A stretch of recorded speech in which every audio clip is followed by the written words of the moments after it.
Congratulation Tony. আরে তোরা সবাই এসছি। হাই হাই টনি, তোকে তো আজ বিশাল হ্যাপি লাগছে রে। হ্যাঁ ভাই, তুই ঠিকই ধরেছিস।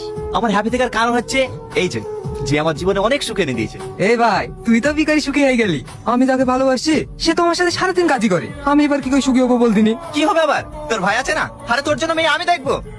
সালমা, এটাই লাস্ট সুযোগ। কাজী সাহেব এখনো আসেনি, তুই তোর মনের কথাটা বলে দে। না, আমি বলতে পারবো না। দেখ, তুই যদি টনিকে সারা জীবনের মতো পেতে চাস তাহলে তুই তোর মনের কথা বলে দে। এটাই তোর লাস্ট সুযোগ। টনি, তোর সাথে আমার কিছু কথা আছে। হ্যাঁ বল। কি রে, তুই কাঁদছিস কেন? টনি, আমি তোকে অনেক ভালোবাসি। তুই এসব কি বলছিস? তুই ঠিক আছিস তো? আজকে আমার বিয়ে। হ্যাঁ, আমি ঠিকই বলছি। তুই হাতে যে আংটিটা পরে আছিস, ওই আংটিটা আমার।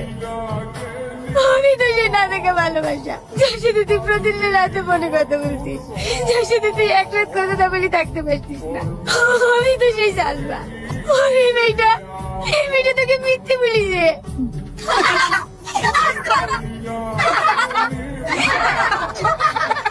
কি হলো বোন, অবাক হচ্ছ? অবাক হওয়ার কিছুই নেই, তোমার টানি তোমারই আছে। মানেটা আমি বলছি, তুই নিজেকে অনেক চালাক ভাবিস তাই না?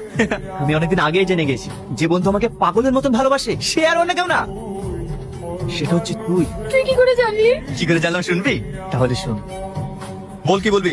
দেখ টনি, তোর সাথে যেটা হয়েছে খুবই অন্যায় হয়েছে, তাই আমি সালমার হয়ে তোর কাছে ক্ষমা চাইতে এসেছি। খবর তোমার নাম আমার সামনে উচ্চারণ করবি নি। ওকে আমি ঘৃণা করি। তুই ওকে ঘৃণা করতে পারিস, কিন্তু ও তোকে অনেক ভালোবাসে। কি ভালোবাসে?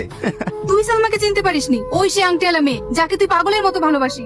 তুই কি বলছিস রে? হ্যাঁ, আমি ঠিক বলছি। তোকে যখন পুলিশ ধরে নিয়ে যায়, তোর হাতের আংটি দেখে ও তোকে চিনতে পারে।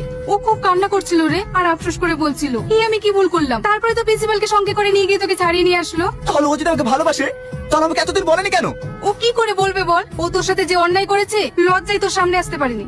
বুঝতে পেরেছি। শোন মাম্পি, ও যতদিন না নিজের মুখে এসে না বলছে আমাকে ভালোবাসে, তুই ওকে কিচ্ছু বলবি না, ঠিক আছে? ঠিক আছে। ঠিক আছে, যা। এবার আমিও দেখছি তুমি কতদিন না বলে থাকতে। তারপরে আমি আমার এই ফ্রেন্ডকে আমার সঙ্গে ভালোবাসার অভিনয় করতে বলি, যেন তুই যে আমাকে ভালোবাসিস সেই কথাটা তুই আমাকে নিজে এসে বলিস। তার মানে তুই সেই নাটকের পাটিস? আরে তুমি ওকে বকছো কেন?